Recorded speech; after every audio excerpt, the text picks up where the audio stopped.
Hello guys, welcome back again sa ating programang The Action Manu at sa ating YouTube channel. Mega love shoutout po sa lahat natin ng mga viewers Luzon, Visayas at Mindanao all over the world. Welcome naman sa ating panibagong video, panibagong reaction mga ka-action, mga kakamping. So ito ho mga ka-action, may gusto lang po ako na i-share. Una sa lahat, pagpasensya nyo na po ang ingay ng mga kabataan ha. Ayan. So kagabi po mga ka-action, mga kakamping, may nakita nga po ako na naka-live na isang DDS. Yung si Bisdak Philippines. Doon sila sa Rotonda, Quezon City.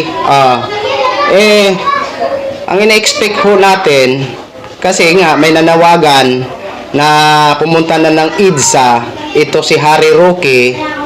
Ito naman si Harry Roque kasi nananawagan siya, wala naman siya dito. Dapat umuwi siya. At siya ang mamuno papuntang EDSA. Ang problema nga, baka mamaya damputin siya ng tri-committee. Diba? Walang tao gaano kagabi, halos mga 15 piraso o 19 piraso ho, mga ka-action, mga kakamping. So ito naman po mga ka-action, may nagtipon-tipon ng mga Duterte supporters, no, para ipakita ang kanilang suporta dito sa kanilang iniidolo. Ito siguro ay gaganapi, mag-aano siguro sila ng karaban. Kasi nakapang motorcycle ho sila mga ka-action. Kasi may nakikita tayo doon sa Mindanao na parte, may mga motorcycle paggabi. Na nagpapakita ng support sa kay dating Pangulong Duterte. So ito po, panoorin po natin. Buang talaga itong mga trolls ba? Yung mga trolls, mga nababaliw na. Ayan o. Ano mo sasabing nga 50 lang yan, no? Meron pa to, no? Kapit na tayo. Grabe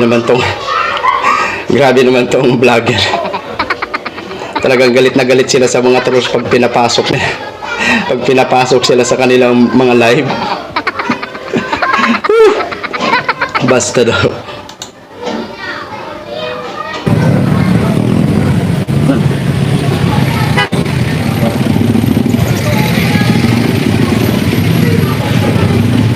Ayan, tumawid tayo dito sa kabila para makikita. Ano sabi mo, konti lang.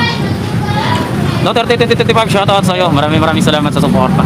At sa lahat ng sumusuporta dyan sa ating live. At lalo na kayo ayan po mga ka-action, mga kakamping ko. Yung nasa tawid, yan po yung mga nakapang motor. Siguro ano sila yan, magkaraban.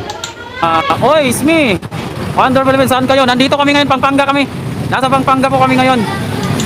Ayan po, nasa Pampanga po ang mga supporters ni dating Pangulong Duterte. Magpapakita po sila ng suporta at puwersa. Bakit hindi nyo gawin yan sa EDSA? 'Di ba? Gawin nyo yan sa EDSA. Ang problema kasi, baka hindi nga sila umabot ng 1,000, nakakahiya naman. Tapos yung nanawagan, siyempre, mano po yun, malulungkot po yun, ang nanawagan. Pero siya, nandun sa ibang bansa, nagtatago. Samantala ito, pinag-uutusan niya lang. Basta daw. O tuloy.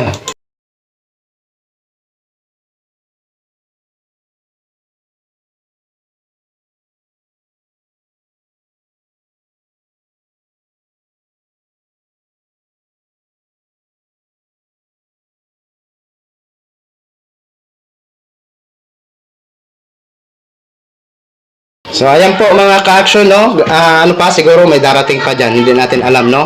Baka umabot man sila ng ng 200. 'Di ba?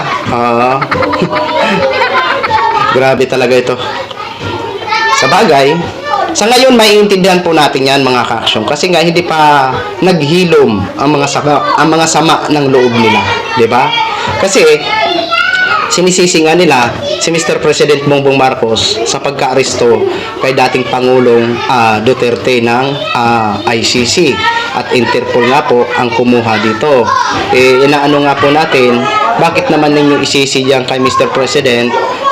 Nakapile po ang akusasyon labang kay dating Pangulong Duterte is nung panahon niya pa yun. Walang kinalaman ang administrasyon diyan, 'di ba?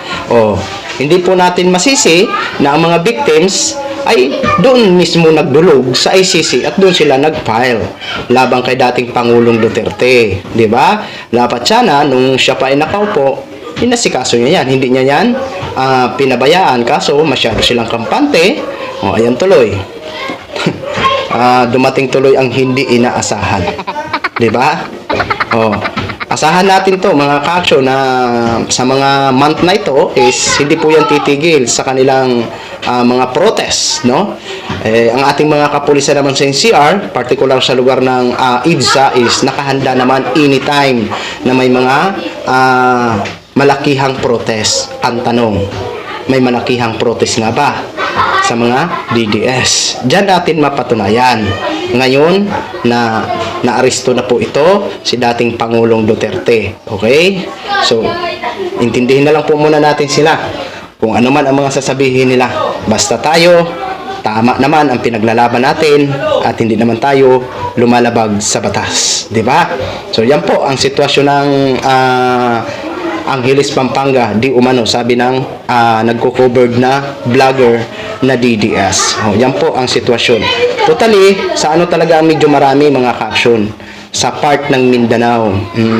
Mga protest ng kanilang mga taga-suporta. Kasi doon naman talaga sila medyo malakas. Hindi naman sabi solid ang Mindanao sa kanila. Okay? So yun lang po mga ka-action. I-share ko lang po sa inyo yan. Maraming salamat po sa ating mga viewers Luzon, Visayas at Mindanao all over the world. Ako po ang inyong lingkod, si The Action Man. Have a good day, everyone. Beautiful.